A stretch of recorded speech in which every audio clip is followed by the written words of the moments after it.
why does this kid look so disappointed that he didn't get murdered by the Pecker army? He looks so, he's like, this was my time. And my I was dad gonna die a hero. and then my dad ruined it.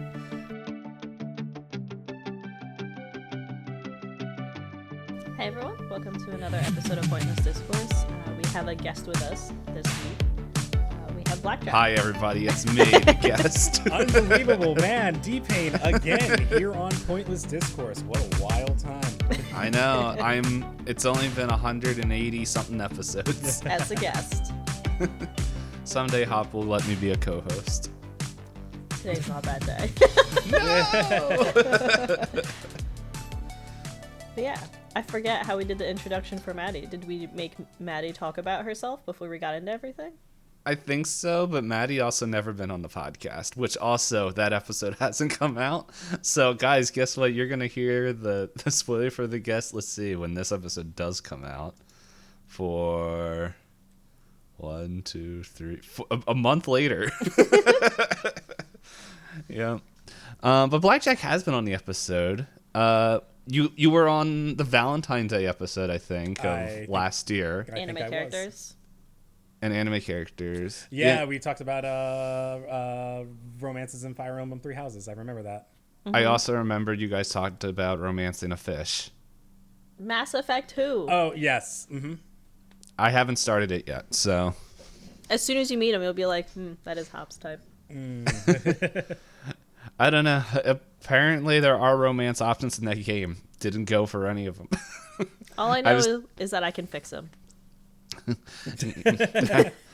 not going to go down there. I'm not going down there. A lot of people in that game need fixing. That's something you can talk about with your therapist. I did already. And she said, do you do this in real life or only in fiction? I said, only in fiction. She said, all right, then it's not a major point right now. It's like, okay, thank you. Right now. Now. Yeah. It was one of the things, like, after I finished that, like, my brain was like, didn't people say there was romance options in that game? And then I realized I didn't talk to anybody, so it's just like real life. Yeah, I remember in the first game, I was trying to be nice to Kaiden, and I wanted to romance someone, and I ended up romancing Liara. But Kaiden was like, I can't believe you like blue people. I was like, okay, if you're being racist, you can go get your implant ripped out of your head, and I'll go date Liara then. And then Liara offered to dissect me, and I was like, I don't know if I made the right choice.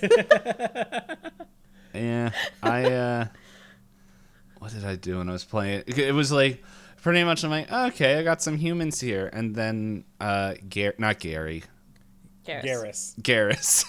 I called him Gary earlier. And, look, I only remember the two people that were my team, which was Rex and Talia, which... I don't think is the normal setup for people's first time playing.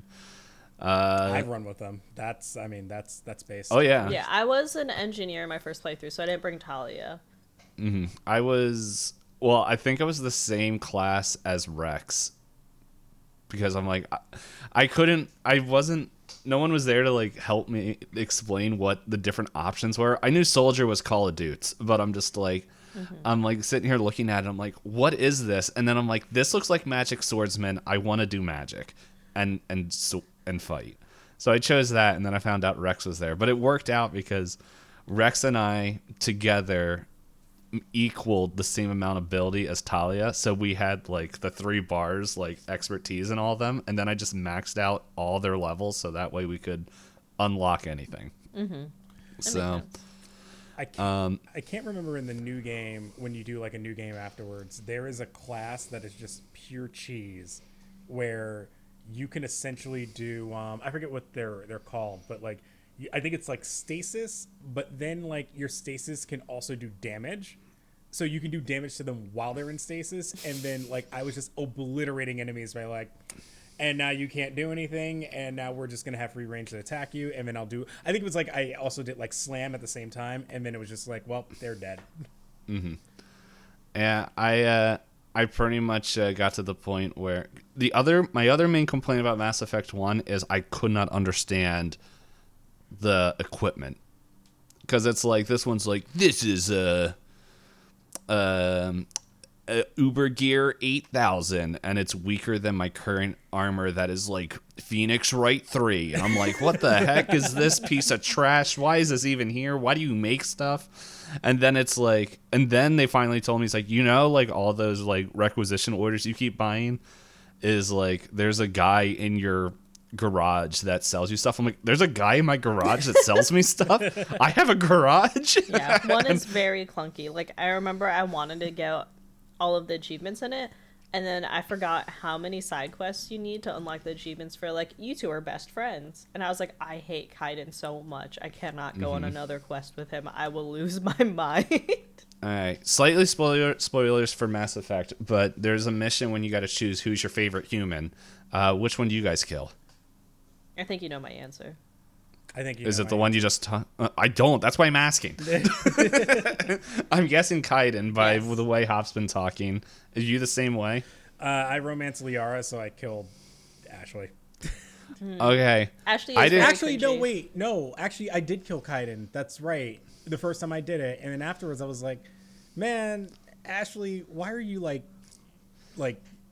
paint?" Oh, Captain, my captain. Yeah, and I was like, "All right, never mind." And I think the second time through, I was like, "All right, let's see what happens if I just kill Ashley instead." I super killed Ashley. I was like, I think I said, like, if I have the option, she's dead. Yeah, so here's a spoiler. So one of my friends romanced Kaiden in the first game, let him live into the second game. And then in the second game, Kaiden writes like this really lengthy letter about like, why haven't you contacted me? And Dpayne, when you start the second game, you'll understand that it's total BS that he bothers to write you a letter. Because as the main character in the second game, the intro is out of your control. You have zero agency in what happens to you. But Kaiden's letter is like, you've broken my heart. I can't believe you've done this. It's like, I didn't do anything. I don't know if that letter will make sense if I get it. If it is survivor guilt, because he's like, "Why'd you choose me over Ashley?" And I was like, and it's funny because on stream I'm just like, why do I care about Ashley? She was just some loser we picked up on a planet that exploded. I don't even know who she is. And every time I bring on someone new, she's like, "Oh, they're not human." I was like, yeah, well, you can go clean the latrines for all I care. You're not coming on another mission with me. I remember I had friends. When the third one came out, someone was like, I gotta replay from the beginning. I was like, why? They're like, they made Ashley hot in the third game. I gotta unkill her in my saves. I was like, she is not worth it, my guy. Nope. I wish I could. I think my favorite human, well, besides Joker. Joker's a good character. Yeah. I always forget the voice actors, the robot chicken guy. Seth Green. Fillion. Seth Green, yes. No, Yeah. it's not Nathan Fillion. I was just saying a random actor name. But is the navigator like that dude that looks like he's like 50 years old on a ship full of like 20 to 30 somethings? And the only reason I like him is like, I feel uncomfortable about aliens being on a ship, and it's like, hey, it's my call. They're cool. And he's like, okay. And that's it. And I'm like, Yep. okay. As it should you look be. like, it's like, you look like you're about to die, but I would promote you over anybody. Joker just sits there and just like runs with it, and he's just like, this is what's happening. Man, this is all crap. I hate it here. And he's just like, hey, listen, it's part of the job. And they're like, all right, whatever you say, Captain. It's like, I can't wait for Dpayne for you to see Joker's evolution as a character arc, because I still don't know how I feel about it. Like, I like his character, but I don't know if I like The end of his journey or his journey. who he gets paired off with. That's where I'll leave it. Okay.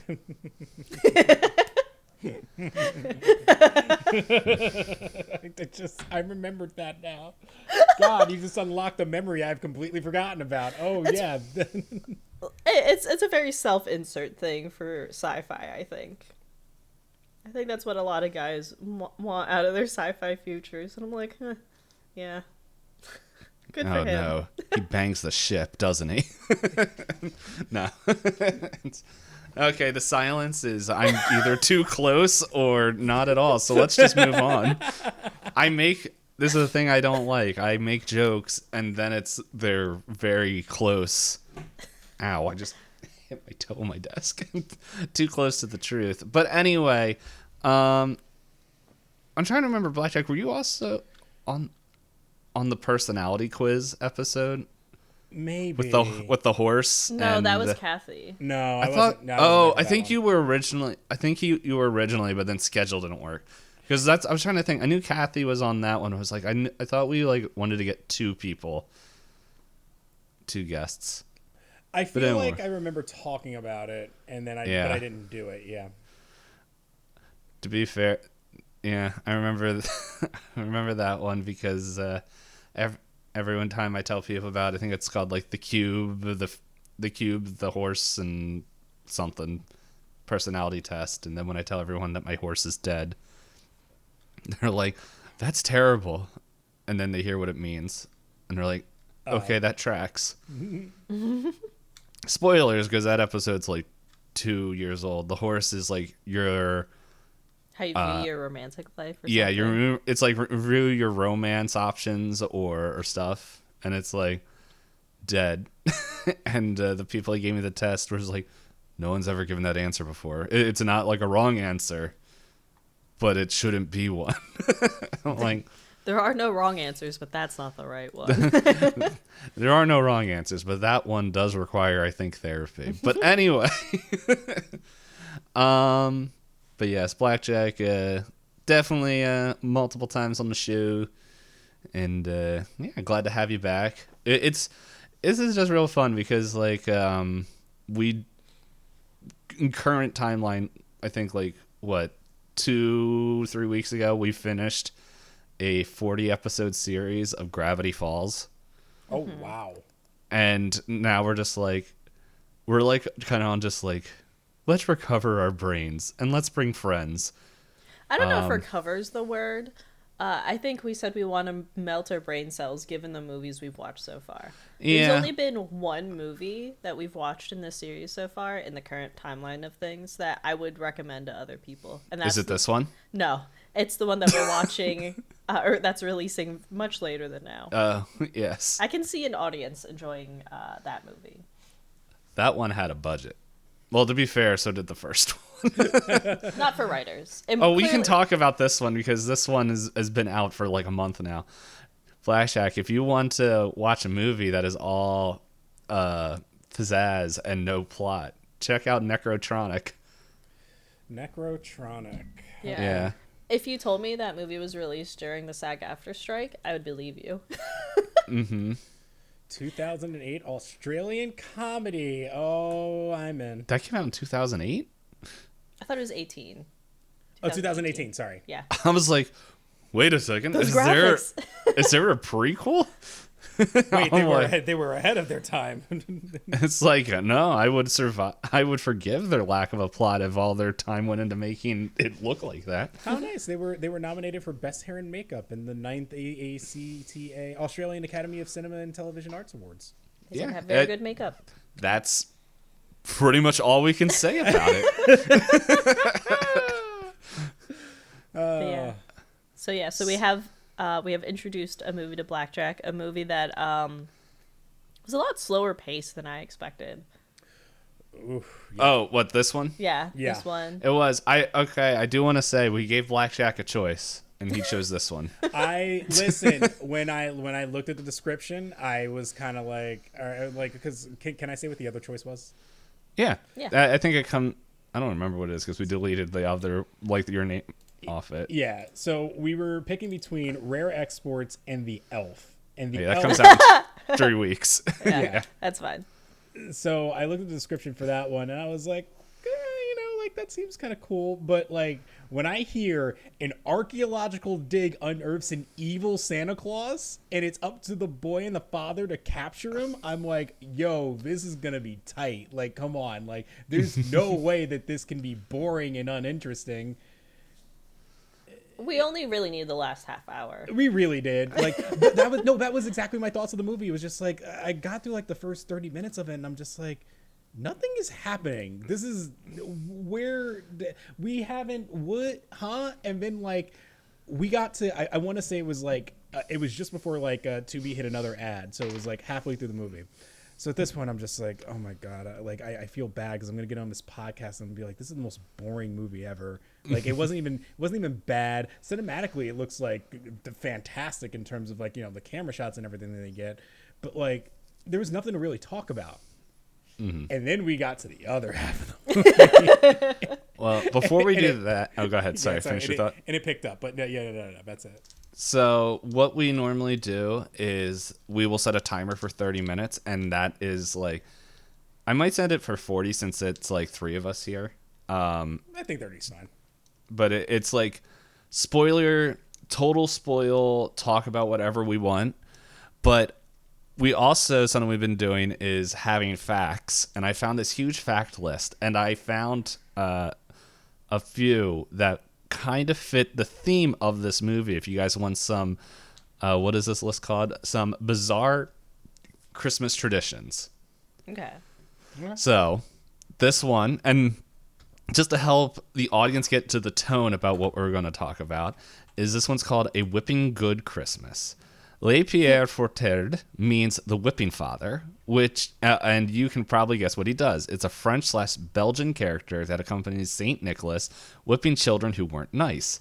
To this day, next to people who dress as Santa, you can find others dressed as Le Pierre Fortard. I don't know if I'm saying his name right. Complete with the whip, threatening French and Belgian children. Which I was like, all right, that fits. I found 2 other ones. Okay, I just... if you look at the at the spreadsheet, that's what these numbers are, so I know which ones to go to. So let's see. I gotta scroll right there. The other one is just titled Dark Santa, which is the Germans can't get enough of creepy characters designed to scare children. Knecht Rupert, I don't know how to say that, is a sort of counterpart to Santa. He wears a dark robe, has a long, dark beard, and carries a bag of ashes, switches, treats, and a long staff. Some people still dress up as Nekruchet, giving treats to nice children while giving naughty ones switches and ash. And then the last one is called Hide the Pickle. It is not uncommon for the U.S. families to hide a pickle in their Christmas tree. I just thought it'd be funny because some of the things that show in this movie. Very juvenile humor. But yes, this one's not a very bizarre... at least I don't think it's bizarre. It's like, it's believed the tradition came from Germany, but as far as anyone can tell, it's not true. No one knows where it started. The tradition... It isn't a tradition outside the U.S., but pretty much in the morning, children search for a pickle that's hidden in the Christmas tree and receives a special gift. I don't think anyone should be searching for the pickles in this movie. But anyway... I will start the timer. And dice. Oh yeah. That was the other thing. We will be rolling D100s to find out pretty much who's going to give a quick synopsis, like a minute to 2 minute synopsis of the film. And for Blackjack and anyone who is your first time listening, we will do lowest number because in Call of Cthulhu, the lowest number wins. Okay. As I try to find the timer, as I roll the dice. Okay, that's pretty low. What y'all get? I got 20. Do you know how to read the D100s? I got a 10. Oh, you beat me by 6 points. So you get to give the quick synopsis of the movie you chose, Rare Exports. Oh boy.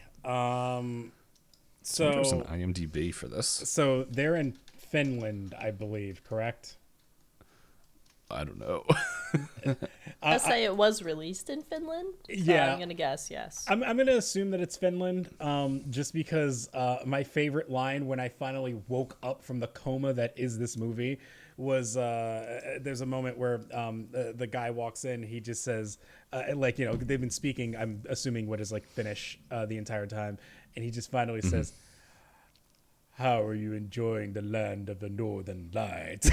It's like one of my favorite lines because I'm just like, it's so out of nowhere. It's like you're finally waiting. It's like, okay, this guy's gonna speak English. What's he about to say? And it's just anyway. Basically, there's like this archaeological dig that's going on, and like I think there's like I don't know if the dude's American or if he's British or whatever, but like he's got workers out there and they're doing this excavation or whatever.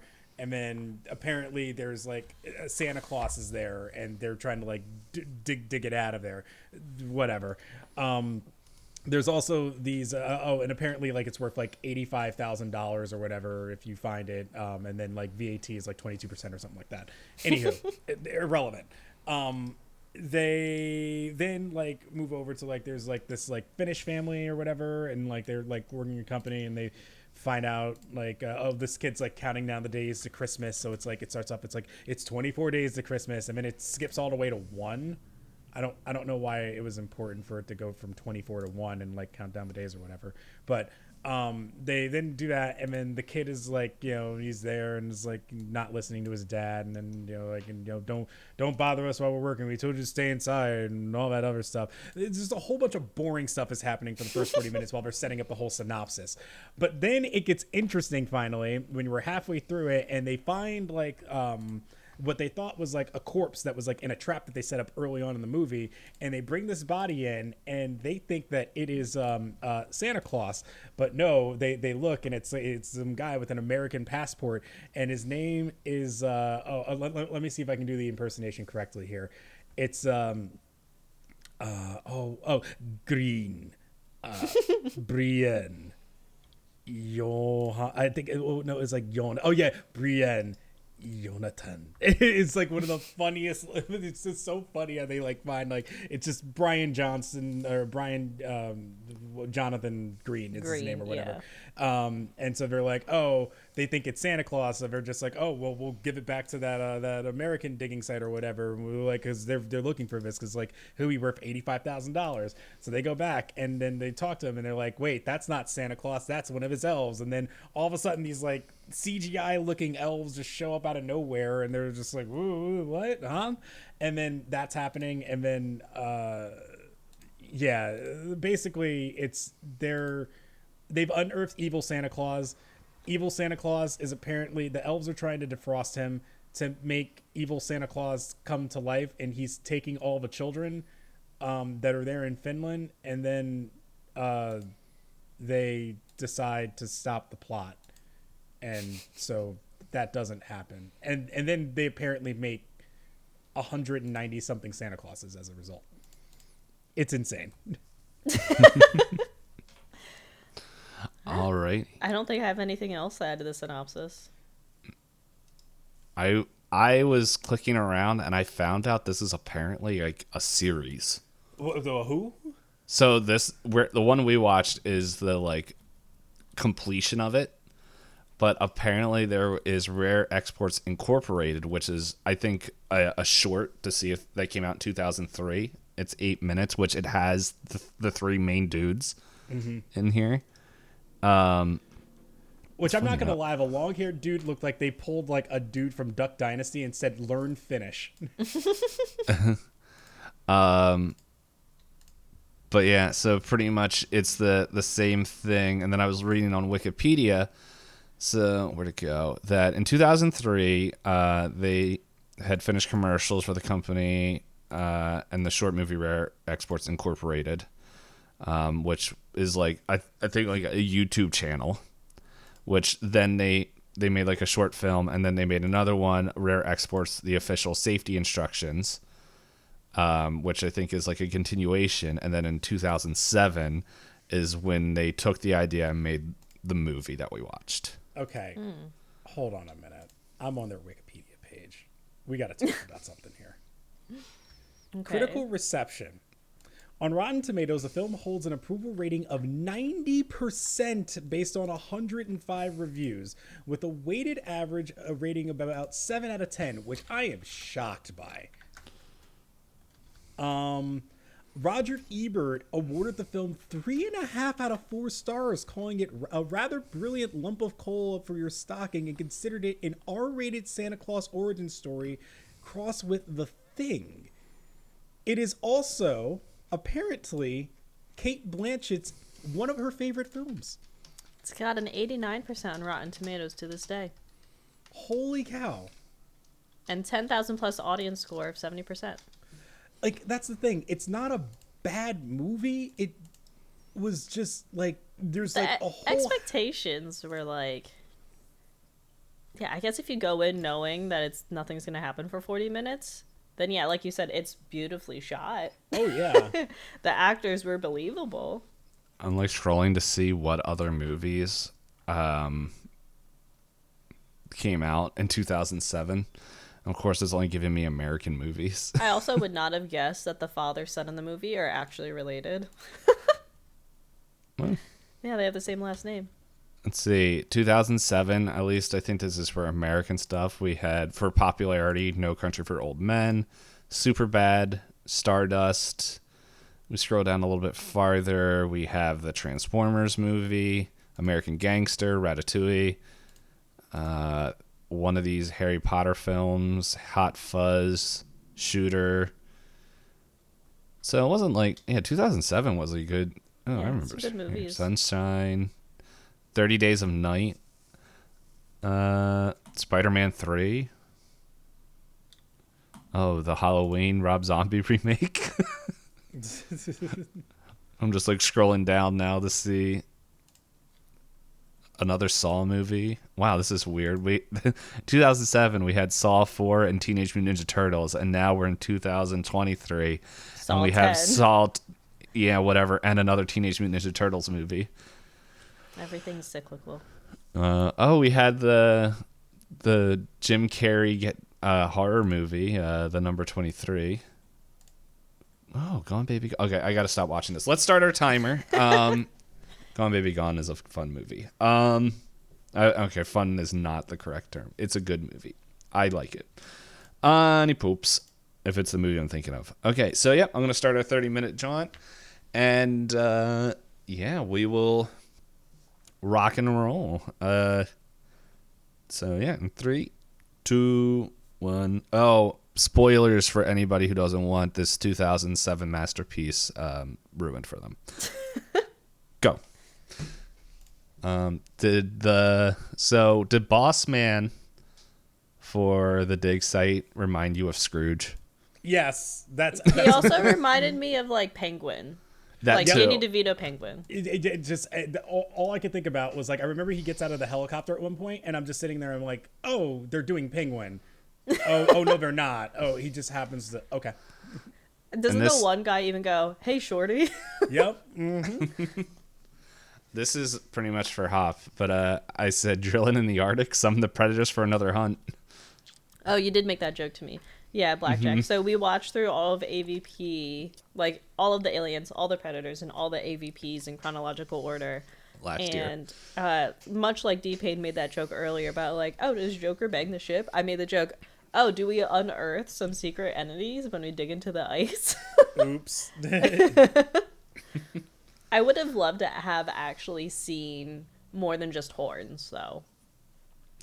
I like how it's like, we got to destroy Santa, but let's cut off his horns. What are you going to do with them? I wrote down, I was like, does that stop his Wi-Fi connection to the elves? The other thing is like when they were drilling down and they're like, I'm like, oh man, what did they find? And they like give him like some crystal. And I'm like, oh, they found the Fortress of Solitude. I wrote, oh, this guy likes ice. And then they zoom out. I'm like, there's ice everywhere. Why is he so excited about this block of ice? And then it's like sawdust. It's like, okay. Yeah. I wrote down at one point, they couldn't come up with a better company name than Sub-Zero Incorporated. Yeah, I thought that was wild too. It's also, a pretty cool I Mortal noticed Kombat. that. Yeah, it just. Oh man. What else did I think was funny about that? The whole like when the kids like I mean we're in spoiler territory anyway now. Yeah. When it finds out like, oh, they've kidnapped all the kids, because I'm sitting there, I'm like, why is he like just calling all of his friends and like they like the parents don't know that the kids are home. Oh, apparently they got kidnapped. Okay, cool. Yeah, all of them. Have you seen my son? He's like, no, that's why I'm calling. I'm concerned about your kid apparently more than you are. But then like on top of that too, it's just like you go to the warehouse and you finally get to like the Santa thing, and it's like, all right, dope, but like, why don't we actually get to see it? You know, it's just like, it's there. It's like, oh, which, by the way, hilarious that it's just like, oh, here's a whole bunch of radiators and ovens. So go ahead and try to. My wife's old hairdryer. Yeah. You know what? You know what I like about that scene is it shows them unplugging those radiators and everything, and then like less than 30 seconds away, they're Lifting picking them. up Yes. that is like to block these giant aircraft doors. And I'm just like, it's like, I think I wrote something about that. Oh yeah, I'm like, those heaters and ovens cool down real fast. Yeah, I thought the exact same thing. I was just like, okay, so heat doesn't affect them apparently, not a thing. I did love through those hangar doors, the guy breaks the one, we're all gonna die in here. And I was like, the thing is still in a lot of ice. I think you have some time. Mm-hmm.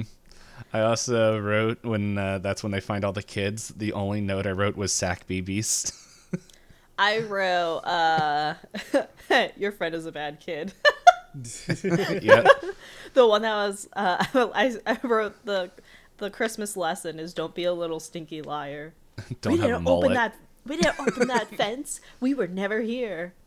Well, they were taking like all the kids though, because like they were coming. The only reason they didn't get him is because his dad made the illegal wolf pit. Because the elf came for him. Yeah. Yeah, because what was it? It's like I wrote it down here because it's like I don't remember the Christmas pig hanging tradition. With the apple in the mouth. Yeah, and then like 2 lines later, I wrote, the old Christmas tradition of firing up the Christmas electric fence For the reindeer. Yeah. Oh yeah, they came up with the price of reindeer because the dad was like, I see this many dead reindeer. If we multiply that by this many, $85,000 of lost revenue. And I was like, he did some quick math. Yeah. So yeah, where I also wrote, I was like, I think they got Santa mixed up with Krampus lore. Yeah, they just kind of went all over the place. I want to know who like bought, I forget his name, child, all those books, and they're just like, Santa, here you go, not open it. And then it's like, it reminded me the equivalent of like somebody like buying their kid like an M-rated game by only not knowing what the like, I'm trying to think of an M-rated game that looks childlike, but like Conkers or something like that. Oh man, yeah. Or like just seeing like, the cute kid art. Oh no, I think I know of a better thing. Parents taking their kids to watch Gremlins without realizing what it was. And they're just like, cute animals, that's cool. Oh my gosh. Mm-hmm. Yeah. It's like, apparently you don't have to flip all that far because like old Finnish Jimmy, I don't know his name, up there, even though they yell his name like 300 times in the movie. The other thing I thought was fun was like when before they say it's an elf, they make it feel like it's a Santa. Where I wrote, "Oh no, naked Santa." But naked Santa.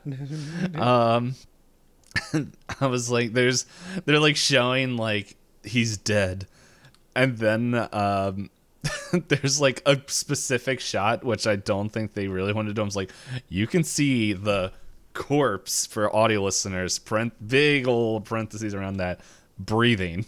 Yeah. It's like, And that's when they also bring in the creepy Pinocchio. Yeah, I was gonna say, when they go first to look in the kid pit, I was like, the main character is doing such a bad job. The dad, every 2 seconds, wait, stay. And the kid inches forward. He's like, no, I said, wait, stay. And the kid inches forward. He's like, no, wait, stay. And then I wrote, I love finding creepy dolls in my dad's death pit. Yep. I want to know how he got out of the pit, because it didn't show him. He wasn't very injured.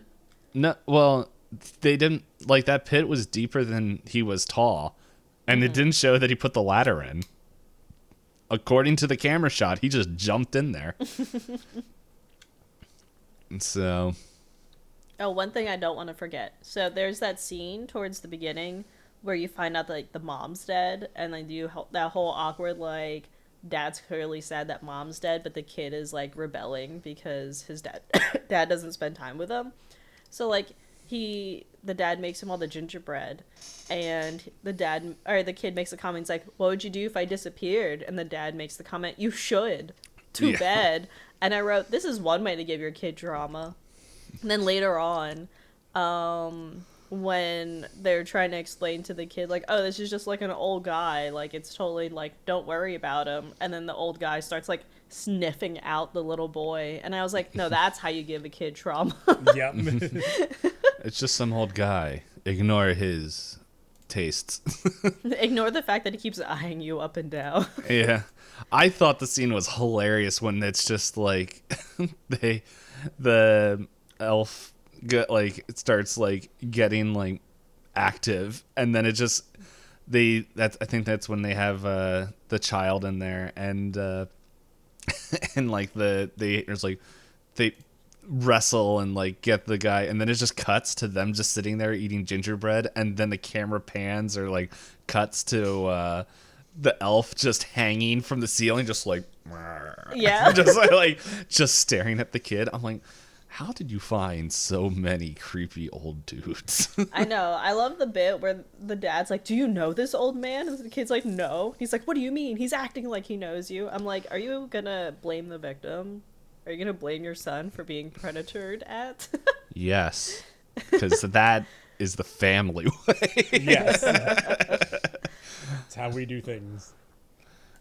Also, it was wild to see, like, at times where it's like, I mean, I guess it's different. Like, if you live in that environment, it's just kind of like normal. But it's like, it was wild to see how many times, like, the kid is just out there, like, in, like, not even boxers, just like tighty whities, and like running outside in like the freezing cold. And I'm like,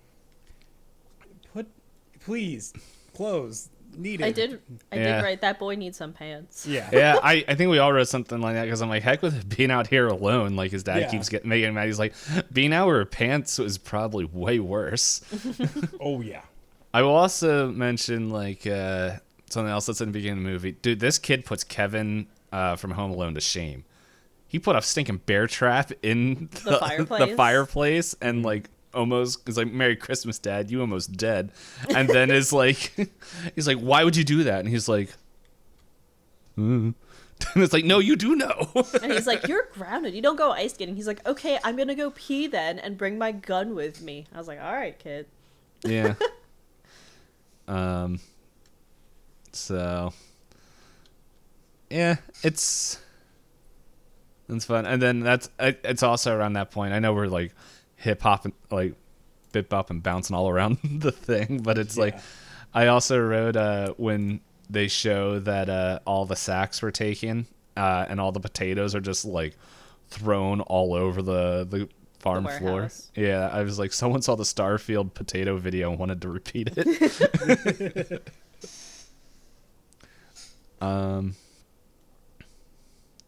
Yeah, there was another line that where is it? Yeah.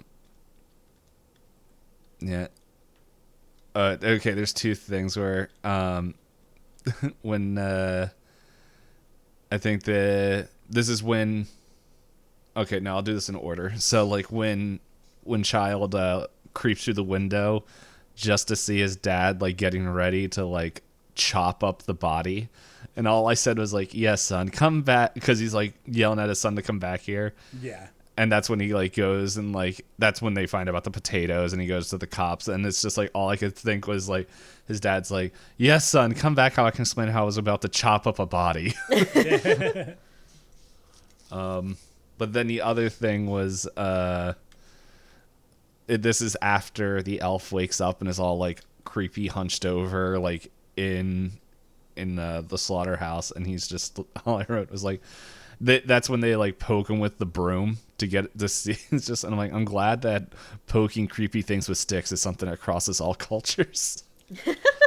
I know, and they start screaming. They're like, what happened? He's like, he bit it in half.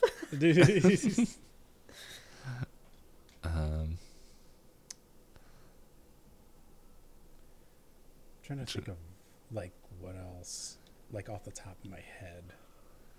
Oh, we should have told you to write notes. It's the only way. It's the only way. There's just so much of that like that movie where it's like the first 40 minutes of it, it was just like, it's an ordeal. It was a bit of a drag, yeah. And then like it finally kicks in that second half, and like I just started laughing. Like just hearing them like do dialogue in English was great. Bargaining with this man. Yeah, the bargaining thing, the whole callback to 85. Oh, they also did a Raiders of the Lost Ark reference at the end. With the crates in the warehouse, and then you know they're moving it out. I caught that, and I was just like, "You've got to be kidding me!" They actually they did it. They did it. I was like, "Well, you know, if they're gonna go all out, you might as well reference a very, very popular movie while doing so." Well, I mean, I guess that scene gets parodied a lot by a lot of different like animators and movies, but I thought that was interesting at the end. I did catch that it was like, oh, they did a Raiders of the Lost Ark reference by creating the Santa Clauses away, and then they sent them off to like Zimbabwe. Zambia or something. Or Zambia, yeah. I think it was like Tanzania or like where specifically they sent them. I can't remember, but yeah.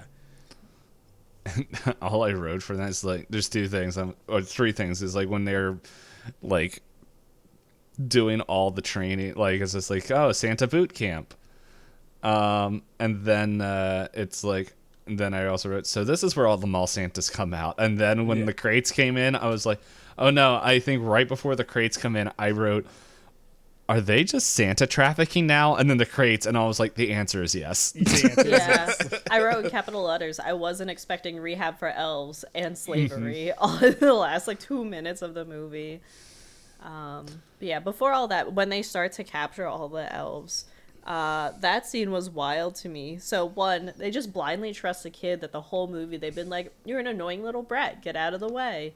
And now that he's the only kid alive, they blindly trust him. Enough to the point to let him hang off a container that holds all of the children and all of the region that they live in. Of course, I wrote down one of those kids must have puked in their rucksacks. Like, you can't convince me with the way that they were flying that helicopter that was comfortable for any of them. Yeah, no, I think they killed some kids. That's why they don't see any more after that. And then when they pan out with a flashlight, and he's like, there's so many elves. And I was like, God damn, there's so many. Yeah. There's just hordes of them. Yeah, like, and they all look, I'm guessing they had to use CGI for that. There's no way that they actually had. Like, nope. No, all old men. And they're like, I get to run naked in the woods. I do that every Thursday. Let's go. And then I wrote that the kid should be super dead because the guy in the helicopter's like, I can't land. He's like, I got it. I'm going to jump on an electrical wire. I was like, what is happening? Yeah, I wrote, kid thinks he's dead. Or not dead, Rambo.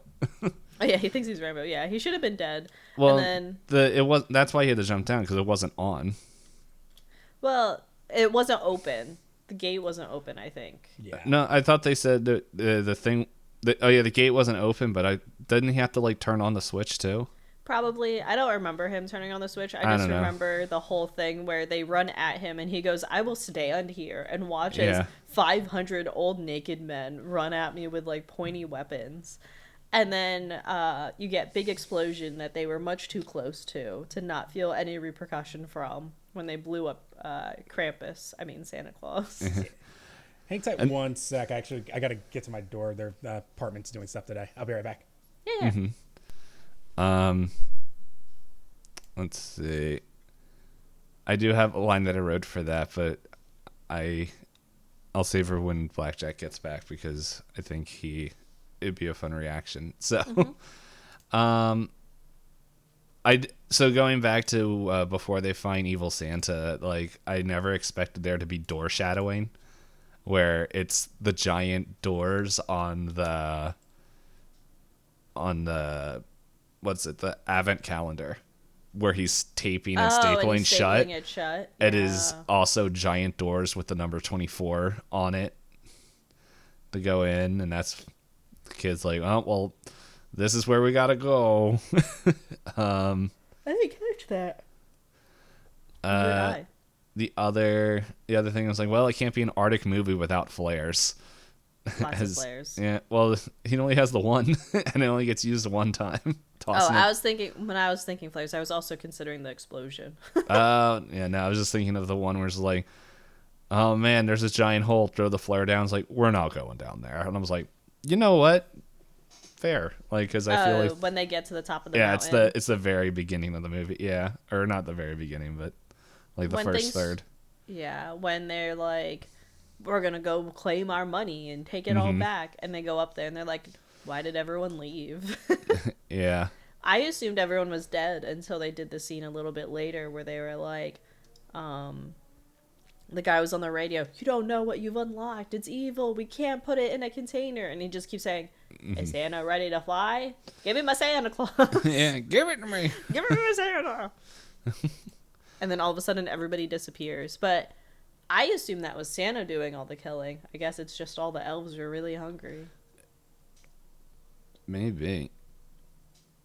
Well, no, because there's a little bit of a line, because that's why Scrooge is like, gives them the rules. And it's like, you need to follow these rules. And it's like pretty much like, I don't have it up, but it was pretty much like, don't drink, don't swear.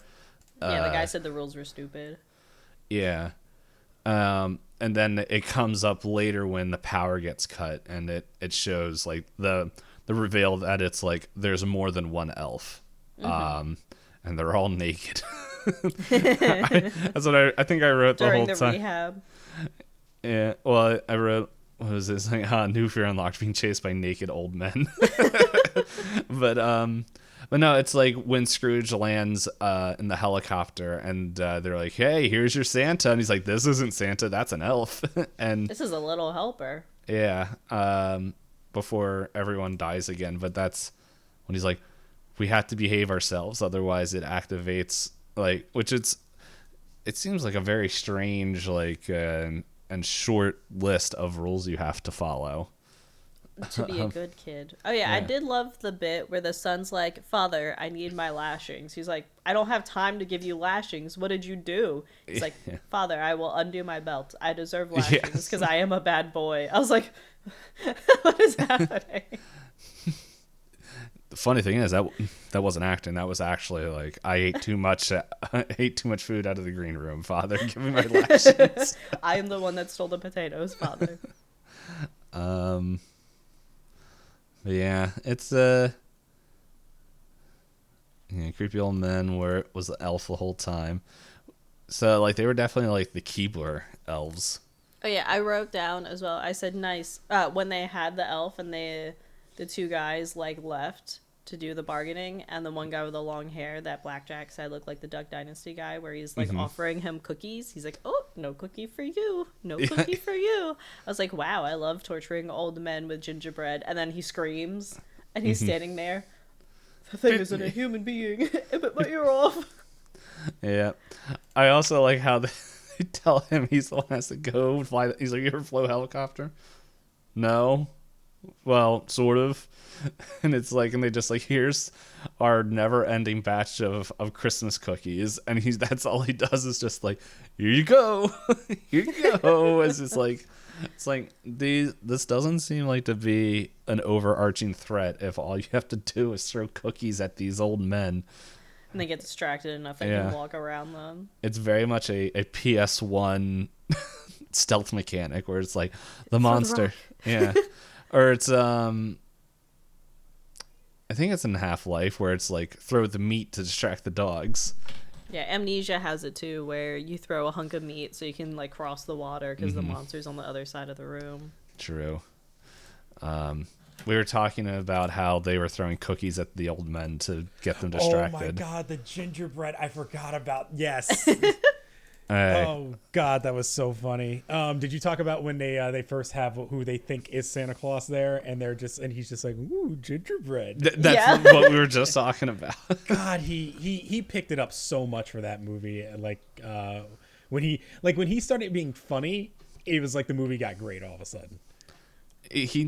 So I don't know if Blackjack, you should know who this is. That guy. Like, every time I look at him, all I see is civil rights. Okay.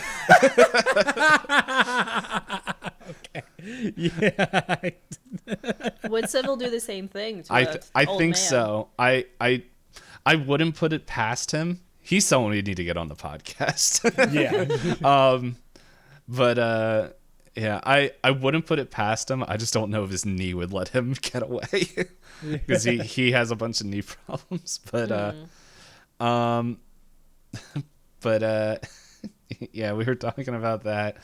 But there was a line that I wrote down about when the kid is like trying to get all the like turns on the electric fence or opens up the door and try to get them and everything. That's when Santa explodes. And I wrote a line because like Santa explodes and then all the elves just kind of stop and like the dude flying the helicopter like definitely like killing kids while he's like doing 360 no scopes. Well, not no scopes, but he's just like yeah, doing like the burnout victory lap.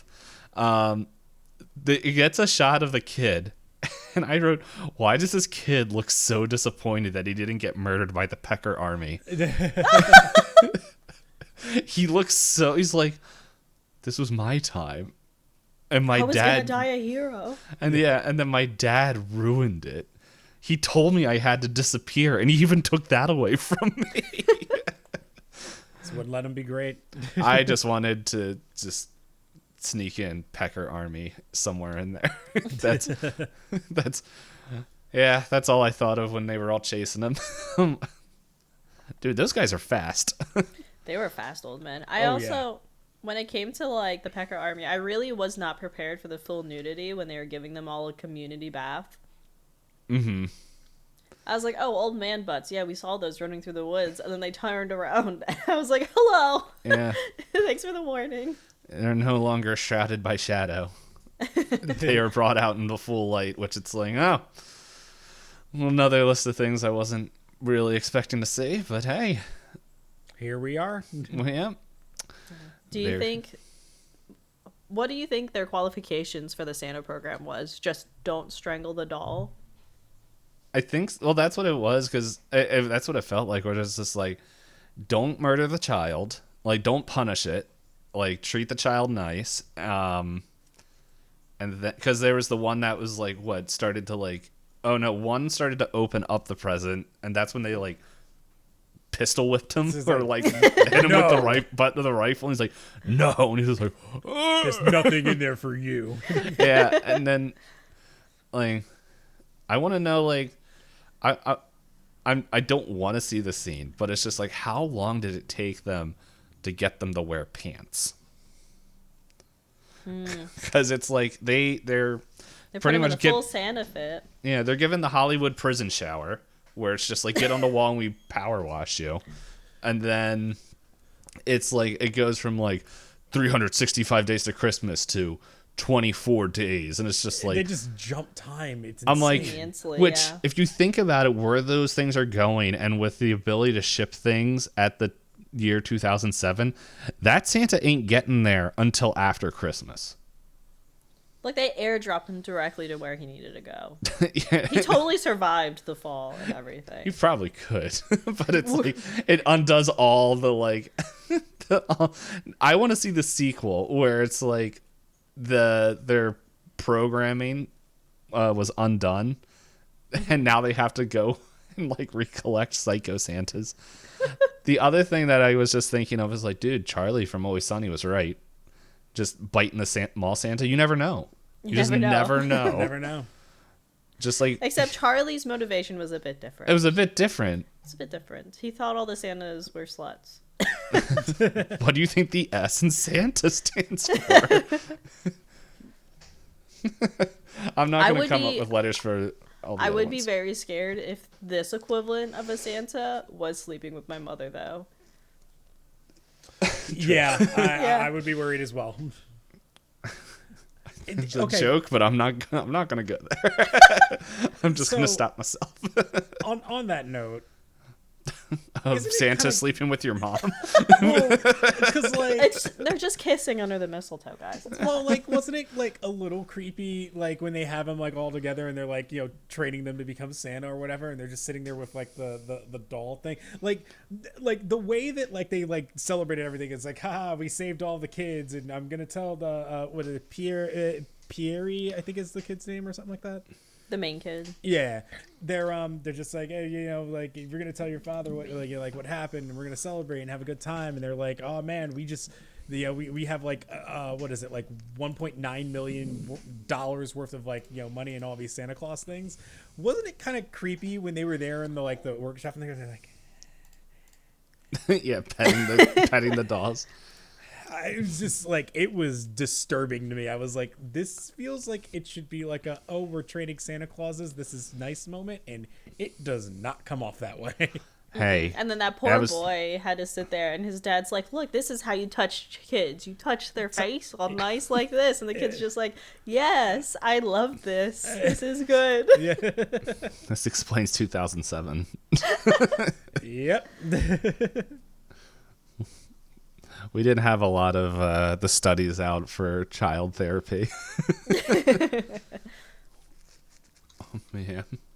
So, yeah. He was just breaking the cycle. He didn't pass on his own generational trauma. He created new generational trauma for that kid. Hey. And who's to say that's worse than what is done now? Rather pass it off, make a new tradition. I'm trying to scroll through my notes to see if there's anything else because we have like a minute left. I find it funny that the elves were like, we can't let the parents know we stole their kids, so let's just make these Pinocchios and just shove them into the beds. And it's like that the parents didn't care. Yeah. They're just like, oh, he didn't come down. They never went up to check on their kid.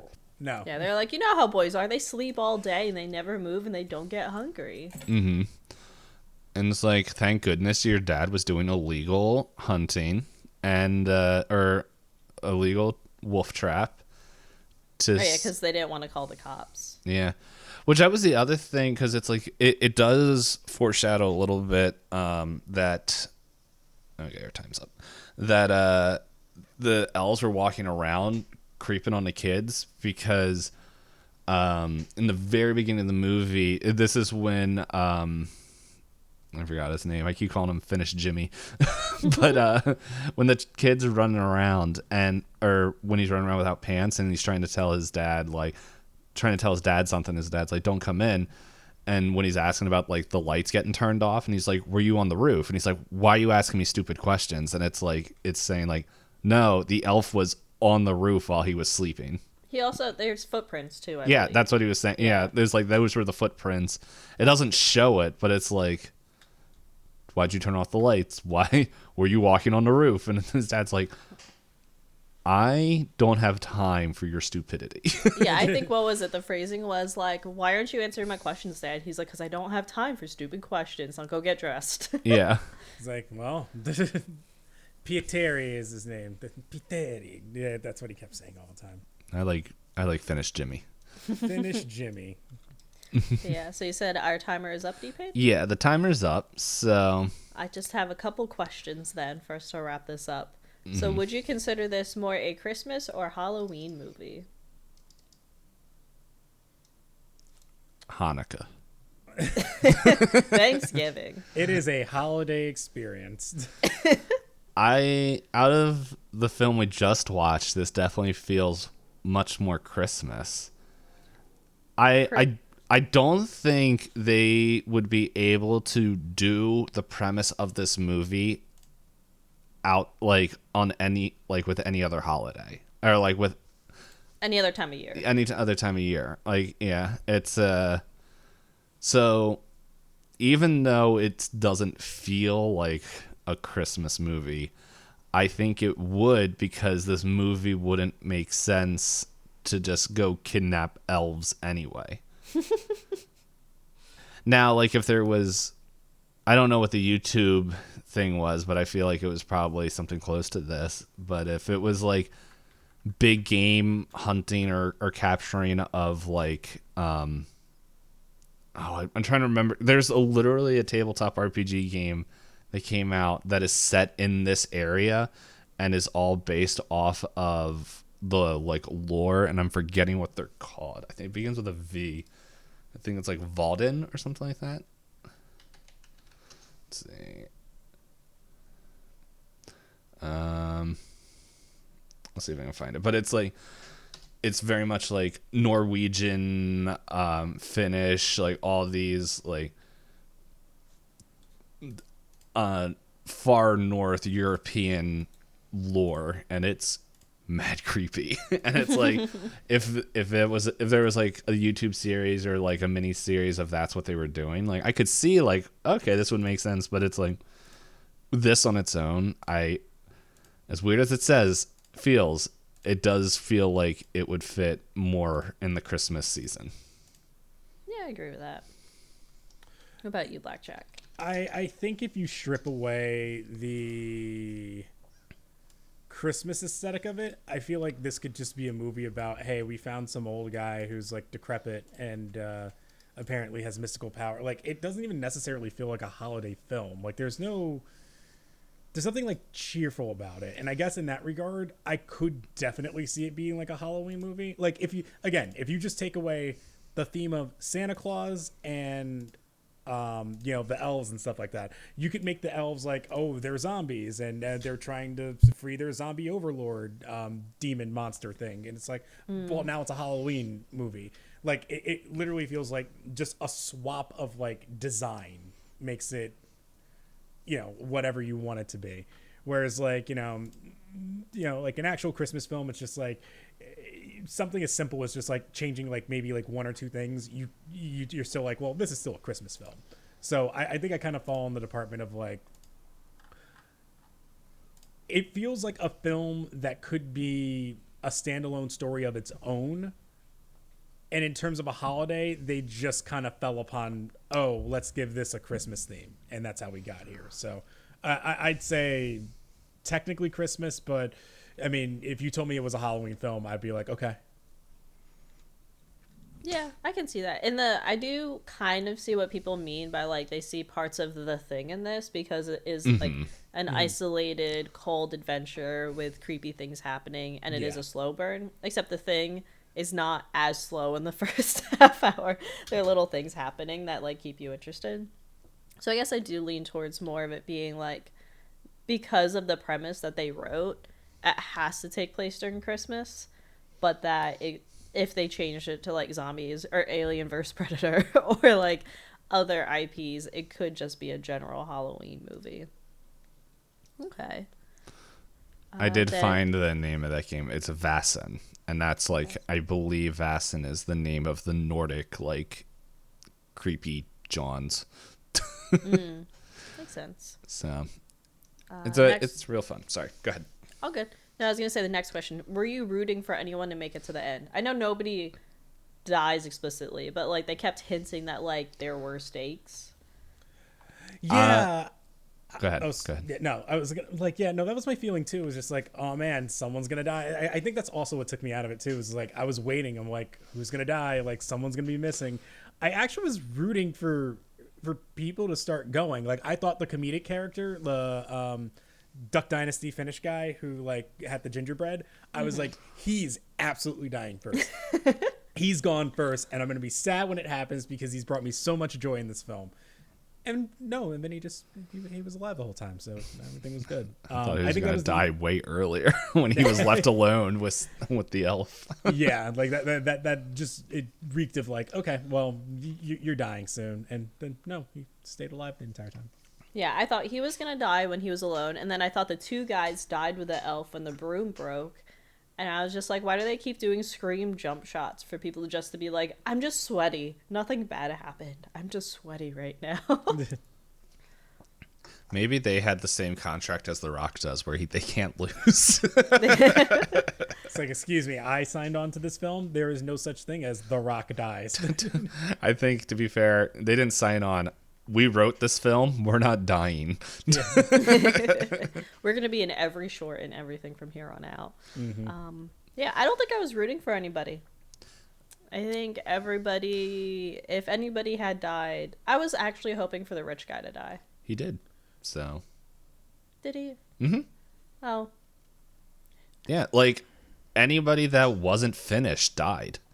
Like the whole American crew died. I do remember the That is American true. crew dying. I forgot that the the reindeer rich guy died. The rich guy, yeah, he just gets he just. He just got swooped. Yeah, he got yanked. Well, that was the thing. Like when, oh, you know what? Actually, that is fair. Yeah. Okay, so there was death. So when he got yanked, I was like, uh-oh, it's game time now. All right, people are gonna start missing, go missing, and then like the elves just kind of forget that they have powers suddenly, and It's a powered gingerbread man. yeah, homeboy just came out. He's like, gingerbread, and they're just like, For all they know, the gingerbread nullified their powers. That's how they got the one in the cage. Because like all dressed up too. They dressed him up, and he didn't bite them. Yeah, exactly. Like he bit him when he didn't give him the gingerbread, but as soon as he gave him the gingerbread, he was like super chill. he's like, all right, yeah. It's like, okay, put some clothes on me. I'll do whatever. That's how they Pavloved them to go like not eat kids. Man, there's lines I say that I forget my windows are open. Don't worry about it, neighbors. I think we already touched on this. The movie kind of has to take place during Christmas, given the way that it's written. So I'm not going to ask that. And then Blackjack, you kind of talked about this, but Payne and I have our own scale as well about the criteria for a Christmas movie. Mm-hmm. So I think per Payne and I's example, let me see if I can find the chart. I always forget to pull it up. Oh, on the spreadsheet. Yeah, I found it. So when we think of a Christmas movie, we ask ourselves, does it take place in the Christmas season? This did like 3 times. It was like 8 Christmases. Yeah, 8 Christmases. Does it have Christmas music? No. It did. Wait, did it have music at all until the very end? Well, it did constantly have that jingle of like ding ding ding ding ding, where it was like it sounded like Christmassy. It was like their little stinger. I forget how it goes, but I thought you were about to sing the Harry Potter theme song. For a second. I forget what like Christmas song they're like playing off of, but like it sounds like that, and I'm like, that is the closest thing to Christmas in terms of soundtrack that this movie had. Yeah, it didn't have much music. No. I think. Well, I'll save that for later. Okay. Mm-hmm. Were there Christmas decorations? Yes. Technically, yeah, there was. They had Christmas trees and lights. Well, like the Christmas trees, like for me, looking at it, the dad brought in the one tree, but he didn't look like he was decorating for Christmas. I thought he was bringing in wood to burn in the fireplace. The main thing I think of is the advent calendar. And the kid brutalized that thing. He didn't enjoy the fact he had an advent calendar He's at like, all. Please get this away from me. Hey, Did he Charlie even get Brown. prizes in the doors? I don't know. It doesn't. It doesn't show. Yeah, they didn't show anything. I remember he opened like 23 and then started taping and stapling shut 24. He's like, I don't want 24. No.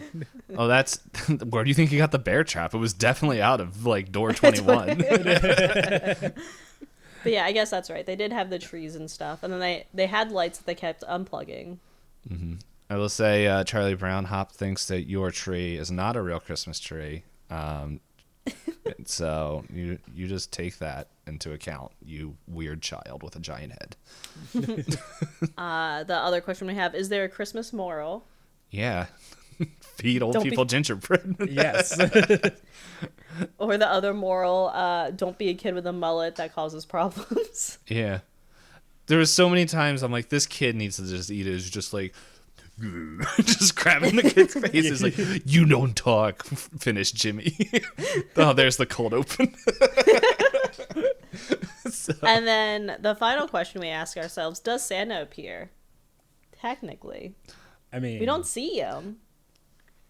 Well, will we count mall Santas? We do see his horns, which that's the question. I'm like, what the heck are you doing with these giant horns? Yeah. They just like that's the one thing I'm like, not the one thing, but that's something that doesn't make sense to me because it's just like we gotta hurry up. Like, my kid is like, and all the other kids are pretty much getting all the elves away, and they have enough time to like pin cushion this block of ice with like more dynamite than It pretty much looks like some of the Baldur's Gate videos of people trying to finish the game, finish bosses, and they do all that, and then it just cuts to like them like running out the door with like, I was like, man, those things have to have weight to it, as they're just like definitely styrofoam stuff. Which, hey, for the how the most of this movie looked like, the fact that they made like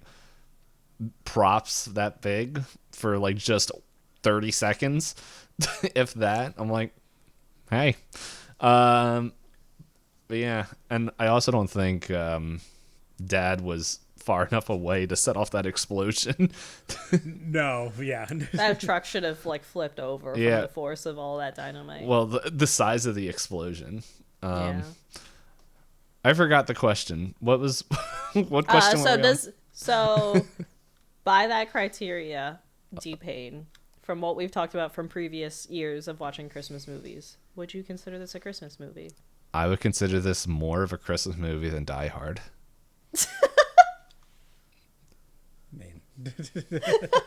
I think this is the second time I said that. It's a low, very, very low bar you're setting. This is very much against everyone when I said we were watching Die Hard for Christmas, and they're like, it is a Christmas movie. I'm like, no, it's a movie that takes place at Christmas. The Christmas moral of Could you imagine if Bruce is Willis wear shoes? Sorry, what? Could you imagine if they just brought in Bruce Willis like from Die Hard for this? He's like, I don't know what to do. There's not enough air ducts. Sorry. Go ahead. I was gonna say the Christmas moral of Die Hard is to wear shoes. Oh yes. That is true. Yeah, wear shoes, especially around glass. Yeah, and hang out with family. Oh yeah. Support your wife. Don't let your significant other move across the country, because then she might get hit on by a cocaine addict. It's okay. He gets hit on by bullets. Anyway. Spoilers for people who haven't seen that movie. So Blackjack, since we went over that list, would you change your mind at all that this is a Christmas movie? It's a movie. So it sounds like he's a no. It's I'm like 50% Christmas movie on this one. I mean, I guess I gotta give it Christmas just because technically it did have like themes of Christmas in it. They did mention Santa Claus. There were elves, so you know, Santa was there. Santa was there. You know, The Santa outfit was there. I think that this movie answered a question for me. That I always had all the time, where it's just like, you know how like you're upset that it's like, man, why are the superheroes always so stupid? They let the thing like they let the villain obviously like escape, and now it's like we have this demon overlord to fight now all of a sudden, and now I'm like, well, that was silly. You could have avoided all of this just by doing one simple thing. And they actually do it in this film. We don't actually get to see final form Santa and like see like the, you know, the horned beast. And I think because of that, I was like, well, that's kind of lame. Like, I didn't get to see Demon Santa. And I think that answered the question for me. It's like, yeah, okay, you know what? I will never complain again about like the heroes being idiots and letting them get to the final form. It's necessary. You have to do it. No, I liked it. You liked everything explodey before he could. No, go I think it's Super Santa 3. I could go even further beyond. It's like it just cuts to different shots around kids just like floating in the air and getting punished. Just like no, that would have been cool. But no, I like with one like a very fourth wall thing is like budget wise. I don't want to see sci-fi TV Demon Santa. But it's, I don't know. I kind of like the idea because it's like, to be fair, it is an anime TV death to where we don't see the body. So thus, is it really dead?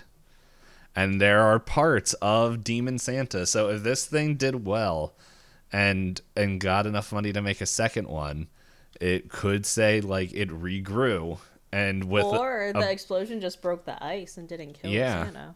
Yeah, because he just flew up in the sky. But no, it's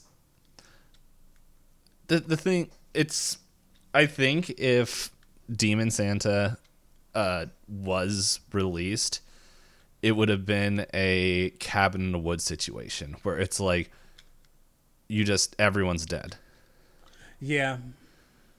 Because it's they really like, didn't have the equipment to deal with that. No.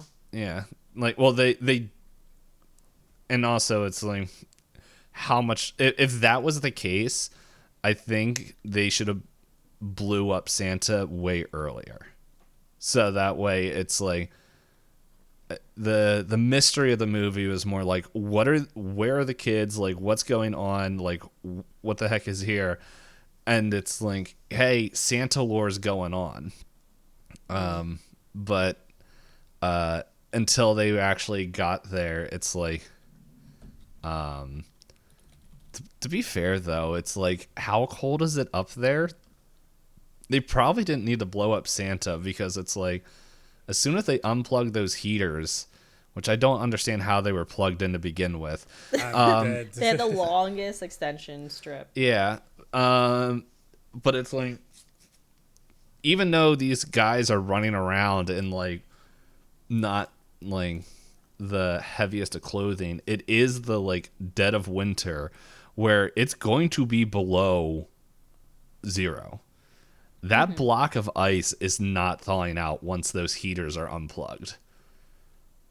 And so it's like, you guys probably have like months to figure out what you want to do with that. But the cinematic thing is to blow it up. That is true. If this was a Call of Cthulhu series, it would have been like, we have to study it, and then you could get Santa coming out, which is like, that's what almost happened. But then we got Finnish rednecks coming up with the dynamite. But yeah. Yeah. My final question then, for everyone here, what is your overall rating of the movie? Blackjack, do you want to start off? Or do you not have an answer yet? We were doing out of 10, by the way. It's like, it's not like, because I feel like if I give it like a bad rating, I can't, because like it wasn't like a bad film. It was very boring for half of it, and then like the exciting stuff happened. So I kind of got to go in the middle, like something like maybe like a 6 out of 10. It's all right. Yeah. That's about where I was with it, because like you said, like the beginning, I understand why they did the beginning, but I feel like they could have cut the beginning even shorter to like make me care about the characters. Yeah. And then the second half was like so fun that I was like, it's really carried by the second half. I don't know. Yeah. I like both halves.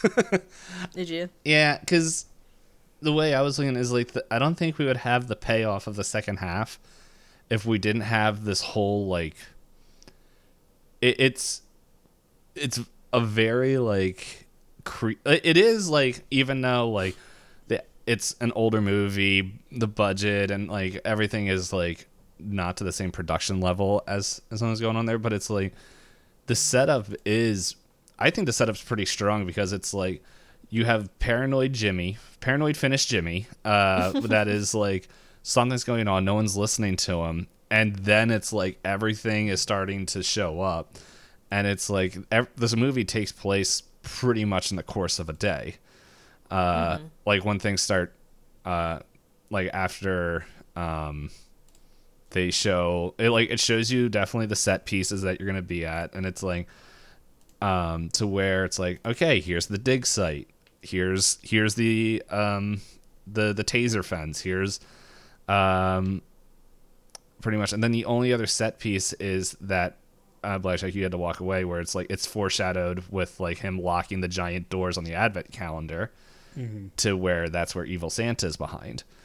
I thought that was a cool reveal. And so like I don't think some of the payoff later would be as fun without like the mystery of what the heck, because like for the whole time until Scrooge McDuck shows up and is like, you won $87 or $87,000. Sure.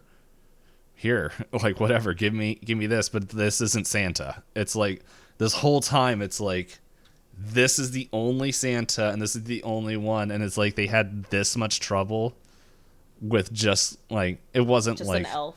Yeah. with an elf. It's like, I don't like, just trying to hide it, make sure it didn't get Finished Jimmy, didn't like try to pretty much all this other stuff, and it pretty much gets to the point where it's like, okay, cool, and then wait, the threat is so much bigger because there's the Pecker Army, there's the frozen Santa. I don't know. I think personally I like the pacing of it. That's fair. Like, I can see where the second half really does shine thanks to the first half. I think for me, if we got just a little bit more of a sprinkling of stuff happening, I think I really liked like the first 10 minutes, and I liked the last like 40-ish minutes.